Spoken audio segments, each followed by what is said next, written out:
sahabat Good Food Trading, senang sekali kita bisa bertemu lagi dalam perjalanan kuliner yang selalu seru.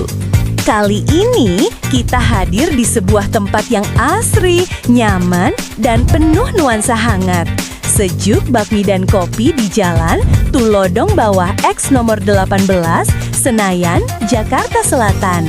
Tempat ini terkenal dengan suasana rindang dan menu yang pastinya bikin penasaran. Dan yang membuat edisi kali ini begitu spesial, acara kali ini akan langsung dibawakan oleh Bapak Prama Nugraha, Direktur PT Panen Sekuritas.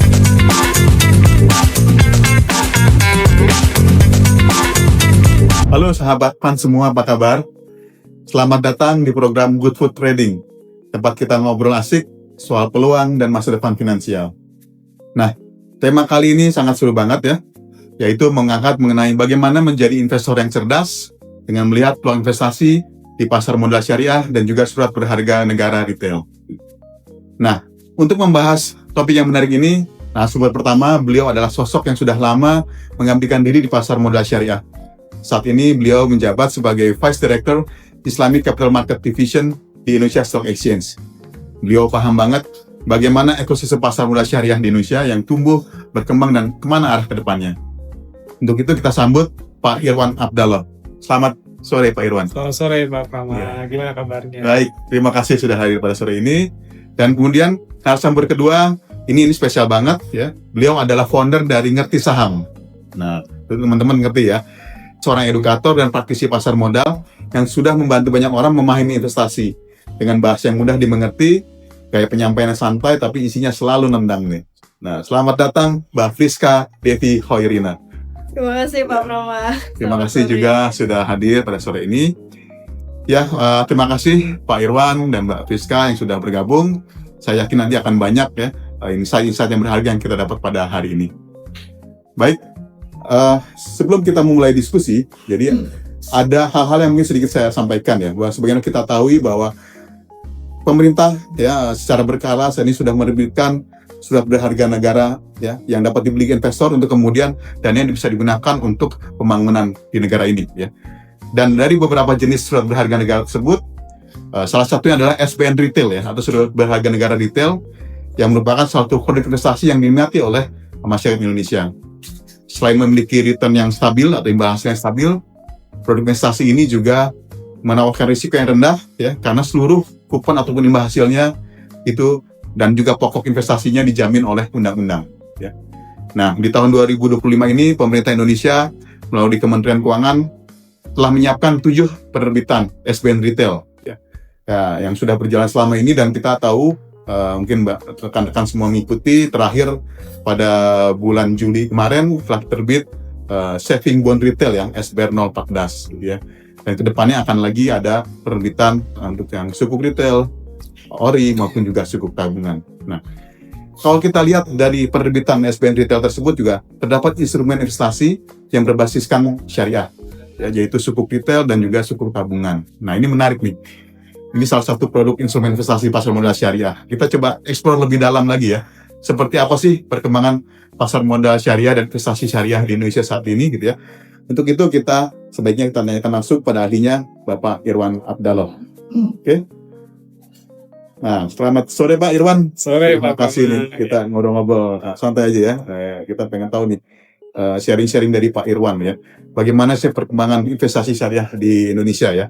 Nah, mungkin bisa sedikit gambaran ya dari Pak Irwan sendiri yang dimaksud dengan pasar modal syariah dan juga bagaimana bedanya dengan pasar modal konvensional nih.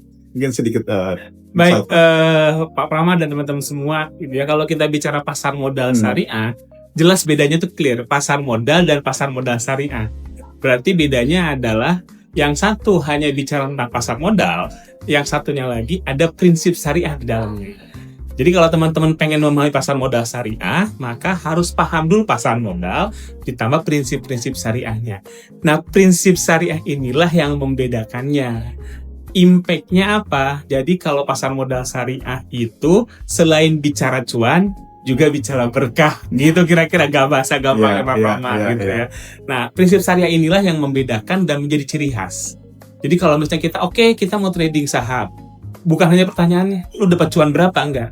Pertanyaannya adalah, lu dapat cuan dan halal enggak transaksinya, gitu. Ya. Kira-kira itulah sesimpel itu. Sebenarnya nggak rumit, cuma kita aja bikin heboh.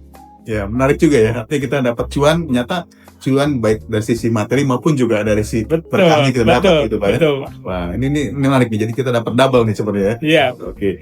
Nah, mungkin bisa sedikit sharing juga. Sebenarnya sejauh ini seberapa besar sih kontribusi dari pasar modal syariah terhadap total pasar modal Indonesia saat ini kontribusinya? Jadi sebenarnya gini, suka tidak suka kalau kita bicara pasar modal Indonesia nih Pak Prama dan Mbak Priska ya, dan teman-teman semua, sebenarnya kita sedang bicara tentang pasar modal syariah. Kenapa? Karena majority itu sudah didominasi oleh syariah. Baik dari jumlah saham, lebih dari 60% saham yang ada di Bursa Efek Indonesia syariah nih.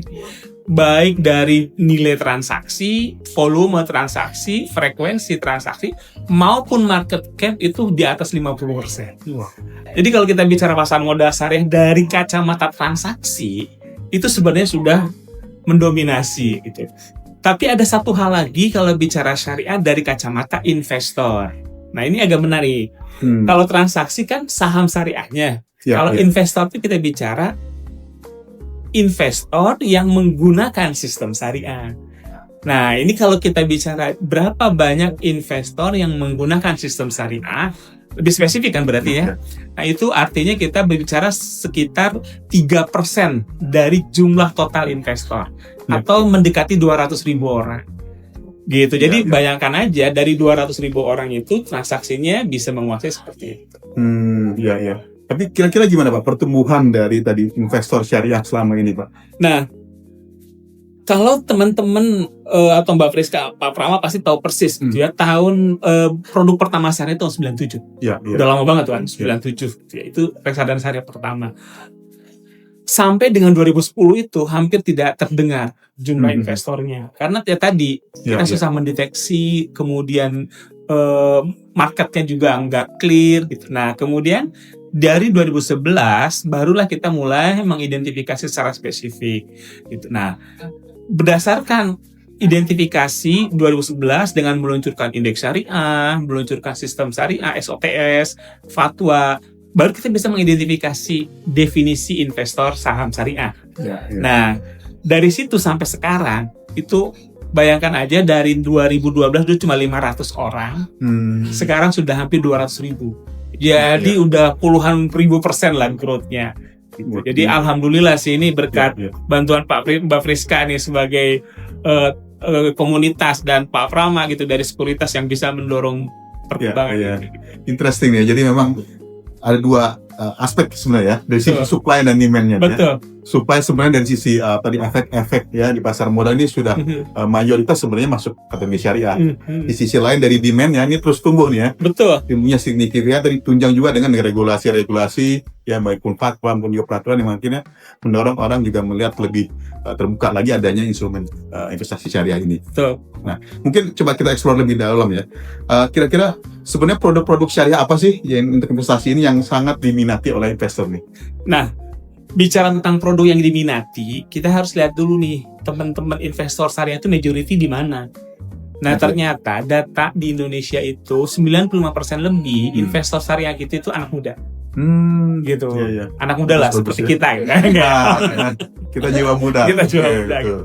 Nah, ternyata anak muda itu kan sama-sama tahu lah adrenalinnya luar biasa kan. Nah, jadi kalau dari situ ternyata inline produk yang paling diminati saat ini adalah saham syariah. Makanya itu yang paling growth-nya paling tinggi dibandingkan produk lainnya. Selain misalnya tadi Pak Prama cerita tentang sukuk, kan ada retail ya Pak, khusus untuk syariah juga. Betul. Di situ juga anak muda data menunjukkan ya bahwa majority sudah mulai makin banyak investor anak muda di sukuk retail. Tapi by numbers masih jauh dibandingin saham gitu. Apalagi reksadana gitu. Karena somehow kalau saya dengerin anak-anak investor ngobrol tuh, lu di mana sukuk orang tua gitu. Karena gitu kan kayak slow living gitu kan, ya kan? Returnnya itu ini lebih agresif ya. Nah, kan adrenalinnya memang seperti itu ya. Betul. Adrenalinnya nggak kena kalau di situ. Jadi gitu kalau kita bicara produk efek mana di syariah nih yang paling banyak peminatnya saham. Kenapa? Karena majority investor kita anak muda. Anak muda yang Nah. memang lebih mencari opportunity dan Betul. memang time horizonnya lebih panjang ya. Betul, dan adrenalin lah pokoknya. Iya. Dari Yang kedua, spekulatif. reksadana syariah. Hmm. Kenapa reksadana syariah? Tadi karena lebih fleksibel, in Iya, between lah, Iya, gitu iya. ya, antara sukuk retail sama itu. Nah, baru terakhir sukuk retail. Selain itu kan sukuk retail, meskipun namanya retail kan cukup gede minimal 1 juta kan. 1 juta gitu. rupiah. Sementara kalau saham 100.000, reksadana bisa 10.000 gitu. Betul. Kira-kira gitu, Pak. Iya. Jadi artinya sebenarnya ada produk yang memang sangat diminati karena karakteristik si investor tadi ya memang mungkin lebih agresif gitu ya. Betul. Di samping sebenarnya ada juga produk-produk lain yang beragam tergantung preferensi resikonya masing-masing gitu ya. Sangat Gitu ya.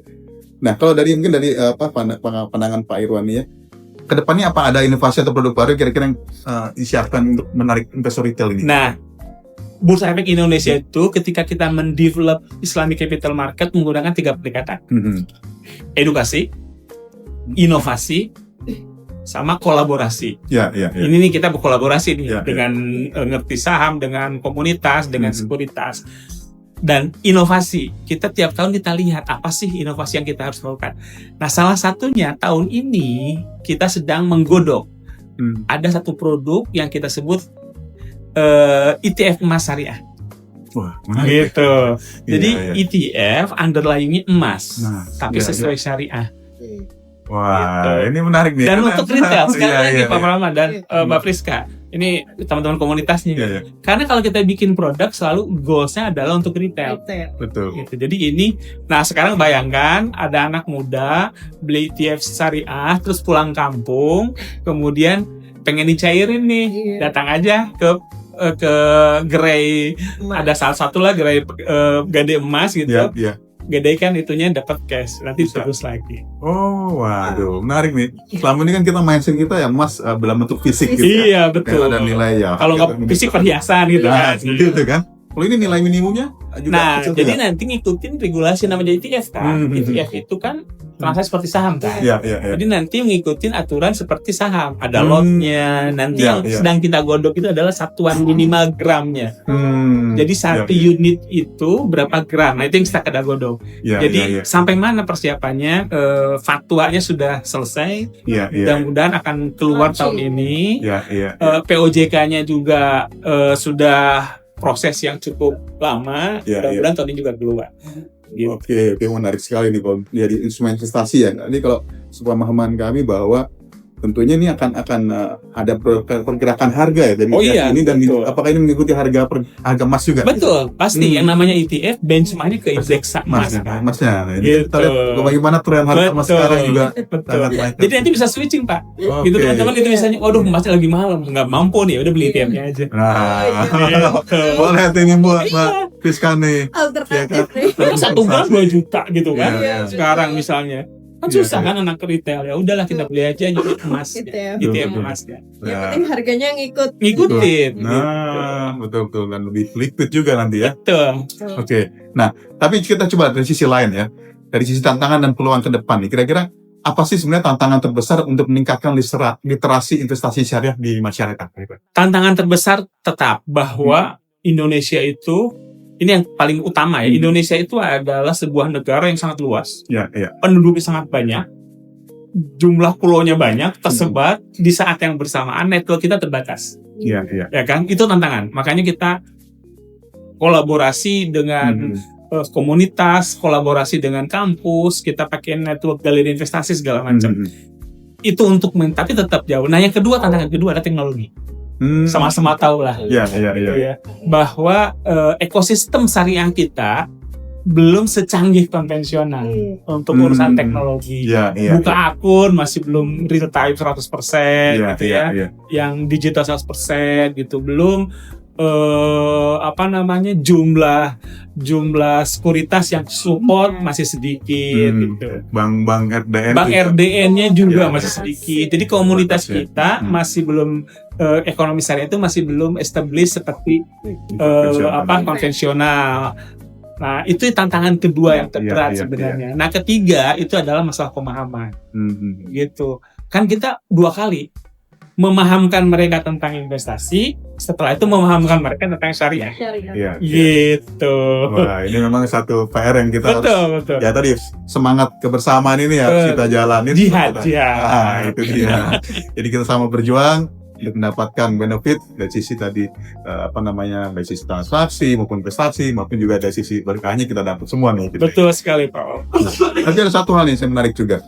Kan ya kita pahamin mayoritas di Indonesia adalah umat muslim, tapi juga ada juga yang non muslim, dan ada semacam miskonsepsi nih bahwa investasi syariah ini hanya untuk umat muslim saja. Nah, benar demikian. Ini betul sekali gitu. Banyak orang, wah gua kan nggak syariah, gua kan bukan muslim. Iya. Ada lagi yang muslim, duh gua nggak bisa ngaji, wah bisa nggak jadi investor gitu. Gua nggak bisa baca Quran nih, nah gitu. Itu miskonsepsi yang menurut saya sih wajar. Jadi itu terjadi di masyarakat karena dengan MBA syariahnya. Tapi gini ya teman-teman, bicara dengan investasi syariah, kita bicara sebuah investasi yang aktivitasnya ya sama, tujuannya cari return. Iya. Gitu. Iya. Kan syariah tidak syariah, goalsnya adalah gue dapat return apa dari investasi ini. Dapat cuan lah. Nah, cuan kalau anak-anak anak komunitas bilang cuan gitu kan. Betul. Untuk dapat cuan itu gimana caranya? Yang membedakan adalah kalau dalam konvensional, lu dapat cuannya tidak mempedulikan. Apakah bikin temen gue belangsak gitu, enggak peduli gitu. Yang penting gue cuan. Nah kalau misalnya enggak, lu dapat cuan tapi harus berkah juga. Gitu. Nah sekarang itu ada tren orang-orang kita itu yang berusaha mencari keuntungan yang juga minimal ya gue di tempat lain bikin dosa yang ini enggak deh. Atau ada istilah keren, hijrah finansial gitu. Nah jadi sekarang itu bicara tentang finansial nggak bicara tentang agama. Kebetulan menggunakan prinsip-prinsip syariah. Tetapi juga Pak Prama, Mbak Frisa juga pasti tahu persis gitu. Beberapa prinsip syariah itu sebenarnya secara hukum positif pun emang nggak boleh. Contoh, di hukum positif kita tidak boleh mengangkat harga tiba-tiba pun membantingnya gitu. Syariah juga nggak boleh. Insider trading nggak boleh. Syariah juga nggak boleh.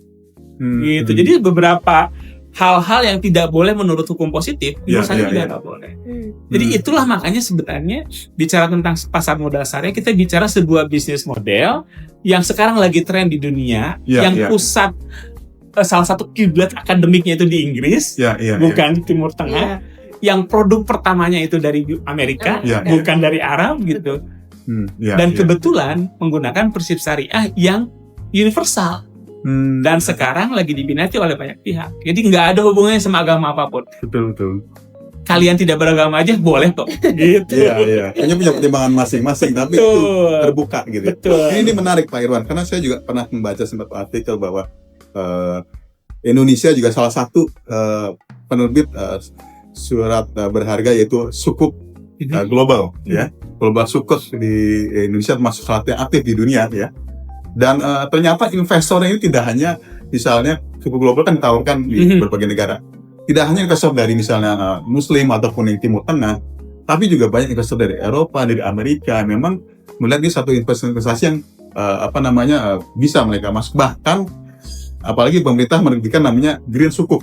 Nah, Green Sukuk itu kan juga artinya produk investasi, produk syariah, tapi juga memperhatikan lingkungan gitu ya. Dan ternyata investor Eropa yang sangat concern terhadap green, mereka masuk kepada produk tersebut gitu ya. Jadi ini memang produk yang global yang bisa diinvestasikan oleh siapa saja gitu ya, tanpa melihat latar belakang. Ada satu hal yang penting dari situ justru, kalau bicara syariah, maka underlying-nya itu nggak mungkin zonk. Nah, iya. Harus ada underlying-nya ya. Iya, karena dicek gitu. Salah satu persyaratan utama dari kesesuaian syariah itu underlying-nya harus tidak merusak, gitu. Harus ada spesifik. Iya.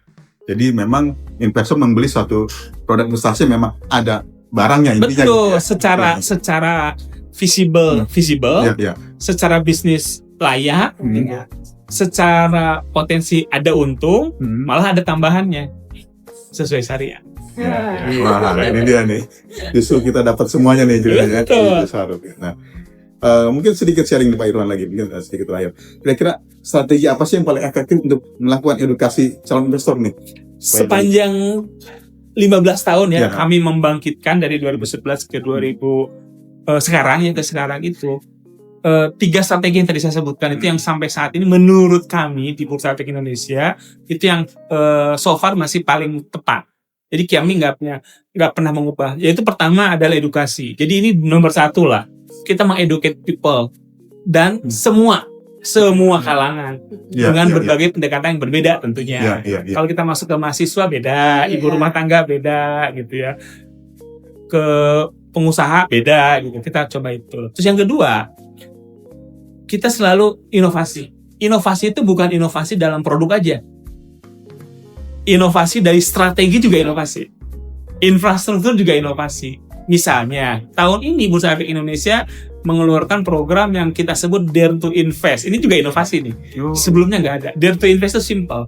Kita memberikan insentif, men-challenge galeri investasi syariah di daerah untuk mengupgrade kemampuan dia agar banyak investor yang buka di daerahnya. Kita kasih insentif. Gitu. Terus kita punya yang namanya Invest Trooper. Nah, ini juga kalau bahasa orang tua itu duta pasar modal gitu.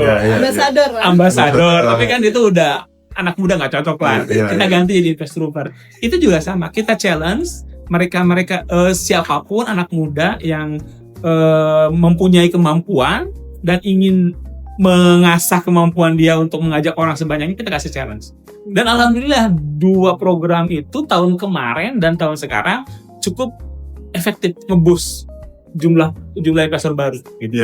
Nah, yang ketiga, collab. Ini salah satu yang kita nggak bisa lepas. Collab dengan stakeholders, collab dengan komunitas, collab dengan regulator, dengan semua. Dan dengan tujuan yang masing-masing gitu. Karena tanpa collab kita nggak bisa meng-capture area yang luas, nggak bisa. Jadi kita harus collab. Jadi strategi itulah yang kami jalankan sampai saat ini dan so far kami melihat efektif. Contohnya kita nih ya, collab. Ini collab contoh. Sekuritas sebagai stakeholder gitu ya. Ini sebagai komunitas, kami dari regulator bursa. Kira-kira begitu. Ya, siap. Wah, ini interesting nih. Ini fungsi kolaborasi ini untuk terus kita bisa tingkatkan supaya tadi proses literasi, edukasi lebih meningkat, investor lebih banyak lagi gitu ya. Karena kita punya potensi Indonesia ini kan mayoritas jumlah penduduk di muslim maupun juga yang non muslim pun banyak, sehingga itu yang bisa kita dorong mereka masuk pasar modal. Betul sekali. Betul ya. Nah, saya ingin beralih ke Mbak Priska nih sebagai perwakilan dari generasi muda nih tentunya. Udah beneran kalau ini. Nah, kita pengen tahu bagaimana sih sebenarnya tren investasi di kalangan muda ya, milenial, Gen Z ya, keluarga muda nih. Karena Ibu mewakili muda, semuanya juga. Ya, gitu ya. budaya. Mama ya gitu. Nah, kalau kita lihat sekarang ya, banyak anak muda mulai berinvestasi ya. Menurut Mbak Priska ini sebenarnya mindset anak muda zaman sekarang ini soal investasi sudah benar belum sih sebenarnya gitu ya? Bagaimana cara mereka berinvestasi dan lain-lain itu kira-kira memang sesuai yang harusnya seperti itu gitu ya? Atau ada hal yang pertama yang sering saya amati itu yang udah bener nih motivasi dulu nih. Motivasi generasi muda sekarang, apalagi Gen Z yang semakin melek investasi itu mereka udah makin bagus, udah makin melek finansial, pengen bisa punya tujuan jangka panjang, merdeka finansial, bahasa kerennya financial freedom. Cuma kadang yang perlu dibenahi malah justru mindset nih. Motivasinya udah bagus, tapi kadang mindsetnya itu pengen cepet-cepet. Nah, itu kaya profit gitu ya. Udah bagus sebenarnya, udah ada booster nih untuk mau investasi. Tapi kadang mindset terhadap suatu instrumen investasi mereka punya ekspektasi yang kadang berlebihan gitu, yang mereka akhirnya beranggapan pengen cepet-cepet bisa cuan banyak gitu dari salah satu instrumen ini dan lain-lain. Akhirnya dicobain semua, mana nih yang bisa mempercepat kita untuk cuan kayak gitu. Mungkin di situ yang kalau saya amati selama ini, Pak Prama. Ya, menarik sih ya. Artinya sebenarnya tadi perlu adanya mindset atau pemahaman lebih mendalam dengan investasi ya. Kalau saya lihat ya, artinya misalnya mereka juga sudah bisa harusnya memahami sebenarnya horizon investasi seperti apa nih? Iya, karena apakah sekarang memang kan udah mana banyak pilihan. literasi Kalau memang mindsetnya oke, kita investasi untuk jangka panjang ya lakukanlah hal itu. Tapi kalau memang kita mau transisi profit jangka pendek ya itu juga dengan mempersiapkan ada potensi return maupun resiko di situ ya. Iya, nah itu harus dipahami mendalam gitu ya. Baik. Nah, Mungkin kalau boleh sharing ya, kalau kita misalnya masih awam ya, masih baru mulai investasi, kemudian kita masih pilih-pilih nih, kira-kira investasi yang sesuai gitu ya, yang cocok gitu ya. Kira-kira apa sih langkah paling simpel ya untuk mengetahui instrumen mana yang sesuai buat kita melakukan investasi gitu? Nah ini real case-nya banyak nih terjadi di lapangan ya Pak Irwan, Pak Prama. Itu saya sering terima curhatan ya, curhatan netizen kalau gitu, curhatan warga gitu. Mereka tuh kadang langsung eksekusi tanpa tahu dulu tujuannya. Kan sebenarnya itu agak terbalik ya. Dalam investasi kan sebenarnya kita akan lebih memudahkan memilih instrumen ketika tahu tujuannya untuk apa. Semisal mau untuk jangka panjang, nanti akan memudahkan, oh berarti instrumen ini mana nih yang cocok untuk jangka panjang. Oh ternyata hanya untuk sekedar jangka pendek kayak gitu. Oh, misal tujuannya tahun depan mau buat renovasi rumah, ternyata taruhnya di saham. Terus tahun depan ternyata bisa kayak kemarin pandemi gitu, yang lainnya. Jadi seringkali ada salah kaprah gitu ya. Mending kalau renov, kalau ini tujuannya merit Pak. Waduh. Pernah karena ada DM seperti itu. Jadi mungkin yang perlu agak dibenahi atau diperbaiki itu tujuannya dulu. Harusnya teman-teman investor pemula atur dulu nih tujuannya untuk jangka panjang, menengah atau pendek, baru nanti ke bawah kita pilih jenis instrumen investasinya sesuai, jadi nggak kebalik gitu. Nggak mismatch gitu ya. Antara kebutuhan sama investasinya gitu. Iya betul menarik. Nah, kalau kita tahu ya sebenarnya tadi dari investment alternatif gitu ya, alternatif investasi ya, instrumen investasi yang ada gitu ya. Salah satu investment investasi adalah yang aman dan terjangkau berupa tadi surat berharga negara gitu ya. Nah sekarang ini kan lagi ramai juga ya, cukup banyak juga penerbitan dan juga investor juga, anak muda juga banyak yang masuk ke dalam surat berharga negara ini ya. Nah sebenarnya menurut masukan dari Mbak Priska, apa sih sebenarnya yang membuat instrumen ini dianggap sebagai instrumen aman dan layak untuk dicoba gitu ya, untuk investasi di instrumen di surat berharga negara. Nah SBN ini saya amati untuk kalangan anak muda, investor retail ya, terutama mungkin ini suku ya, karena ngobrol pasar modal syariah itu 3 tahun terakhir ya, 3 tahun terakhir pasca pandemi.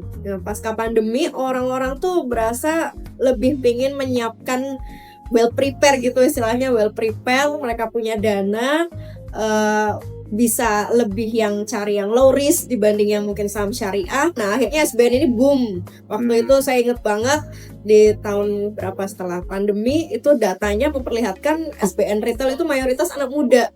Ya karena sampai sekarang bahkan tadi Pak Irwan udah sampaikan, karena minimal 1 juta. Dan anak muda sekarang tuh kayak lebih merasa cari yang mana lebih secure gitu Pak. Jadi apa yang udah mereka hasilkan, entah dari gaji atau yang lainnya, mana nih yang sekiranya sebagian bisa mengamankan lah aset yang udah dimiliki, sebagian mungkin mereka ingin tumbuhkan lebih cepat di saham atau instrumen lainnya. Ya inilah mungkin yang membuat SBN itu akhirnya booming di kalangan anak muda. Selain tadi sangat terjangkau, nyaris zero risk kalau untuk yang SBN dari pemerintah tentunya kan. Jadi ini jadi pilihan alternatif terbaik lah investasi anak muda sekarang.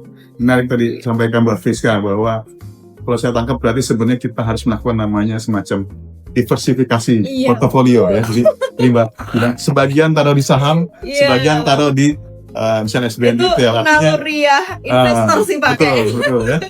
Jadi jangan semua yang high risk gitu ya. Tapi juga kalau kita taruh semua yang sama tentunya tadi kita pengennya dapat return juga dari high risk, tapi kita dapat juga amannya juga nih. Sama-sama dapat cuan, tapi ya bedanya ini lebih terjamin dan udah pasti cuan kayak gitu. Walaupun di saham kan kita tahu volatil ya, belum tentu 1 tahun itu kita cuan. Tapi kalau di SBN kan investor merasa 1 tahun itu pasti kita dapat cuan gitu. SBN itu kayak slow living ya. Gitu kan. Return dapat tapi nyantai gitu ya. Dapat cuan setahun gitu. Tiap bulan dapat transferan gitu. Nah ini kan buat kita mendapatkan income yang stabil ya kan ya. Nah itu bisa dari SBN retail tadi kan gitu ya. Menarik nih diskusinya. Kelihatannya kita nggak akan cukup waktu nih, tapi sebelum kita lanjutkan mungkin seru nih ya. Mungkin kita boleh coba dulu nih. Ini ada menu khusus nih. Kita kebetulan sekarang sedang berada di Sejuk ya Mbak Mi. Nah ini ada menu khususnya adalah pisang goreng aren. Nah ini menarik. Tadi udah saya cobain. Udah cobain ya? Aduh. Ini anak muda banget ya Pak Deswan ya. Ya, dengan minumannya kita ada pesan juga, ada coklat, ada coffee, ada orange food ya. Nah ini salah ini. Udah saya cobain tuh, boleh ya? Ngobrol kan. Iya. Ini sambil kita ngobrol ya Mbak, silakan Mbak, Iya. silakan, Mbak. Oh ya bener nih, manisnya pas gitu ya. Apalagi kita sedang ngobrol dengan orang yang manis juga. Di sini saya yang paling manis ya. Oke, mungkin sambil kita Iya. diskusi Mbak ya. Jadi, nah kita coba lanjutkan. Sebenarnya ini lebih ke arah ini aja sih, pengen tahu pengalaman pribadi gitu ya selama ini ya. Mungkin boleh sedikit flashback. Bagaimana sih pertama kali ini Mbak Priska investasi ya? Ceritanya apakah waktu itu mulai seperti apa? Apakah kemudian ada rasa khawatir? Bahkan ada saat mungkin investasinya lagi turun seperti itu. Nah itu bagaimana menyiasatinya gitu? Kira-kira ada pengalaman ini? Sebenarnya awal mulai kan pas masih mahasiswa ya. Waktu itu mungkin era pasar modal syariah baru reborn 2010 kayaknya dulu ya. Iya. Beneran ya. 2010 ya. Baru bangkit Baru bangkit ya. Makanya lagi kembali ke bahasa anak mudanya itu. Ya pasti ada ketakutan karena satu sisi kan karena waktu itu usia masih 18 tahun, belum punya pendapatan, belum punya income dari gaji atau yang lainnya, merasa mampu nggak nih untuk mulai belajar investasi. Tapi ternyata pasar modal kita bersyukurnya dari era itu pun era baru di mana terbuka sekali untuk anak-anak muda khususnya mahasiswa ya, mungkin dari minimal depositnya udah jauh lebih terjangkau. Akhirnya itu yang membuat kami waktu itu di tahun itu mulai berani terjun ya dengan modal yang kecil-kecilan dulu lah. Zaman itu 100.000 itu ya lumayan ya Pak Prama, di 2010 nilainya lumayan lah gitu. Jadi ya mulai dengan modal kecil tapi sambil trial and error, praktis ya alhamdulillah bisa konsisten sampai tahun ini ya. Berarti seumuran dengan pasar modal syariah yang bangkit kembali gitu. Kalau ditanya usia investasi ya seumuran ini pasar modal syariah. Kira-kira sudah 15 tahun investasi gitu ya. Tahun depan 15 tahun. Nah, ada nggak tuh kira-kira momen-momen yang lucu atau mungkin nggak nyangka, tiba-tiba cuan besar nih gitu ya? Atau ada seperti apa? Ada kejadian pasti ada. Momen lucunya mungkin lebih ke, aduh kenapa cuma modalnya segini gitu. Padahal cuannya 40% waktu itu. Itu greedy itu. Itu greedy itu. Itu memang greedy, tapi kadang lucu aja. Wah, udah ngerasain nih dapat cuan di pasar modal tuh enak, tapi aduh modalnya cuma segini, sayang banget gitu. Jadi justru itu dari jadi titik balik ya. Akhirnya semangat untuk konsisten ngumpulin terus modal, nyisihin terus income yang kita punya, karena ya sadar wah ini modal memang sangat berpengaruh karena pasar modal gitu judulnya. Ya betul. Tapi kalau selama ini pengalaman nih dengan 15 tahun ini overall ini average gitu ya, berarti ini dong potensinya portofolionya tumbuh dong ya. Alhamdulillah. Kalau nggak naik mungkin nggak bertahan nih, nggak survive di market gitu. Iya artinya pasar modal juga bisa menjadi satu bagian dari kehidupan sangat kita juga ya. Masih sangat menjanjikan lah, apalagi di Indonesia. Nah sekarang buat yang teman-teman nih sahabat-sahabat kita yang mungkin juga mulai mencoba dengan modal yang kecil tadi ya, seperti bilang mungkin untuk meminimalkan resiko kita modal kecil dulu gitu ya, investasi di awal gitu. Nah kira-kira langkah awal yang paling masuk akal buat investasi itu apa ya kira-kira dengan modal yang mungkin nggak terlalu besar gitu ya? Langkah yang paling awal sebenarnya kita benar-benar tahu minimal basic produk yang ingin kita investasikan, yang ingin kita pilih gitu. Kalau misal di saham syariah ya minimal benar-benar menguasai basic dari pasar modal khususnya saham syariah itu sendiri. Jadi pas ketika nyemplung kita juga nggak, bahasa anak muda sekarang tuh nggak ngangong gitu. Nggak bengong, nggak bingung harus ngapain, ini kalau turun ngapain, kalau harus naik jual nggak ini. Jadi nggak bingung dalam mengambil keputusan. Tapi kalau udah diawali dulu dengan ilmu, minimal belajar basic dari instrumen yang mau kita pilih, itu sebenarnya bisa untuk meminimalisir risiko gitu. Memang kuncinya di belajar dulu. Kita harus paham apa yang mau kita beli gitu ya. Iya. Sama tadi kita misalnya mau coba pisang goreng ya kita tahu dulu nih ini apa nih barangnya kan gitu ya. Betul. Iya, setelah itu baru Jadi saya comot lagi deh Mama. Pisang goreng sejuk. Ya. Nah, kalau gitu sekalian saya sedikit sharing nih kan. Giliran saya nih, mungkin silakan Mbak Priska coba dulu deh. Nah, ini jadi ya sedikit sharing jadi menyambung dengan Mbak Priska sampaikan tadi bagaimana kita coba mau investasi dengan modal yang mungkin nggak terlalu besar gitu ya, tapi juga cukup aman gitu ya. Jadi sudah sampaikan juga di awal bahwa salah satunya ada produknya adalah SBN Retail gitu ya, Sukuan Berharga Negara Retail. Nah, kita juga bersyukur bahwa Financial Sekuritas itu baru saja ditunjuk sebagai salah satu mitra distribusi untuk SBN Retail. Jadi mulai penerbitan yang akan datang, Financial Sekuritas sudah menjadi mitra distribusi. Jadi sahabat-sahabat yang ingin mulai investasi dengan membeli SPN retail bisa melalui Panin Sekuritas. Jadi kita bisa ikutin ya bagaimana jadwal dari Kementerian Keuangan penerbitan berikutnya.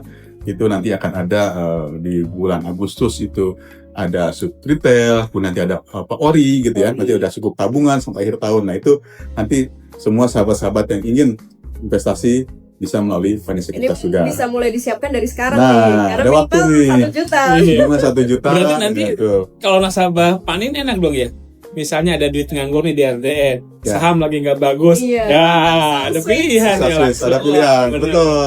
Nah, apalagi kalau misalnya untuk produk-produk yang tradable nih, Iya. seperti misalnya tadi ada sukuk retail Iya. atau ORI, itu kan bisa diperdagangkan nih. Betul. Nanti suatu saat, wah saham lagi menarik nih. Nah, Switch aja gitu ya. Terus jual dulu itu masuk lagi ke saham gitu nanti. Satu untuk semua berarti. Nah, bisa. Jadi dengan satu tempat ini bisa nanti pindah-pindah kan seperti itu. Jadi itu ya harapan kita supaya nanti ya lebih banyak pilihan instrumen sehingga juga investor juga lebih paham, dia bisa memilih mana yang sesuai dengan profilnya masing-masing kan gitu ya. Mantap.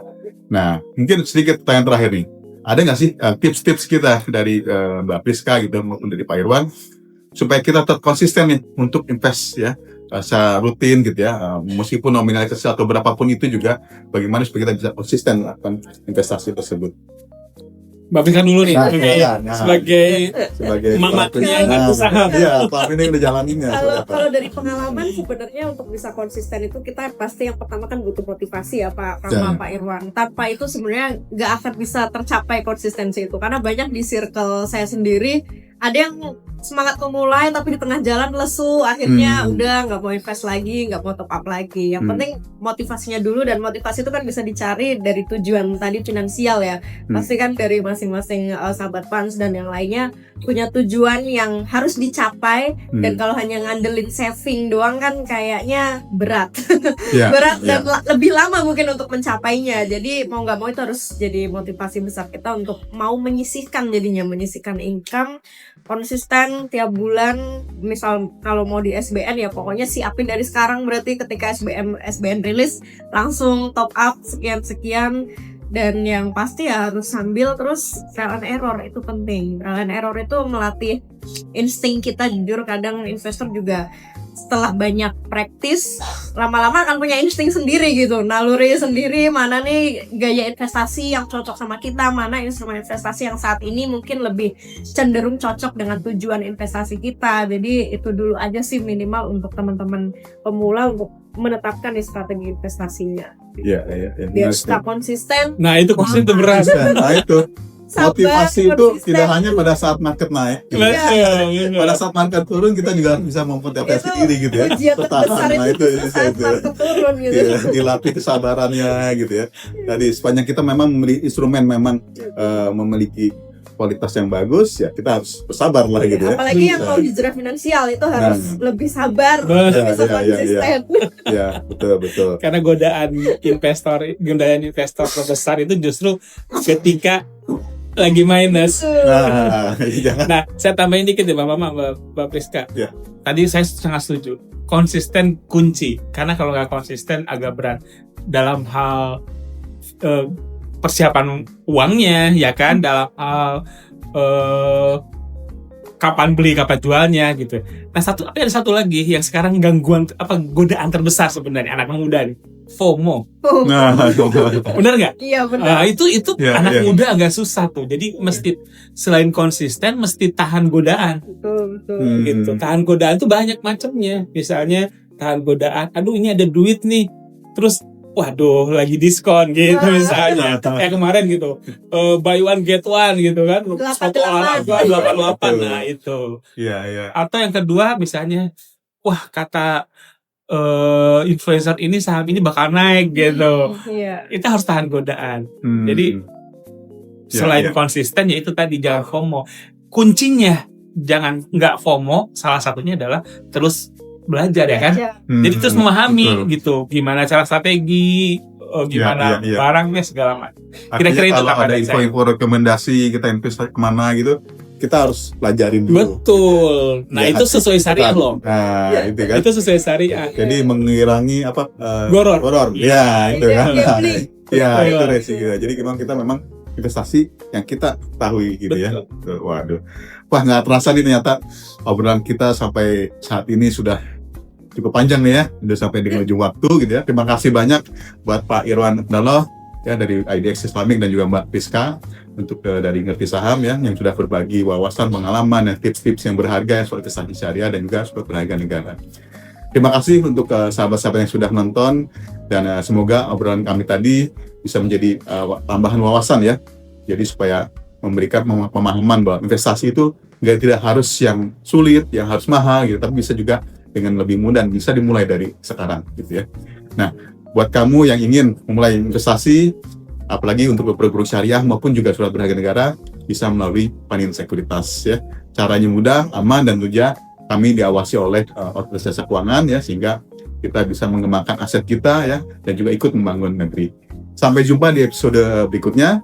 Jangan lupa jadilah investor yang cerdas, sabar dan konsisten. Terima kasih. Makasih loh Pak. Terima kasih. Pisang lagi. Saya udah dua.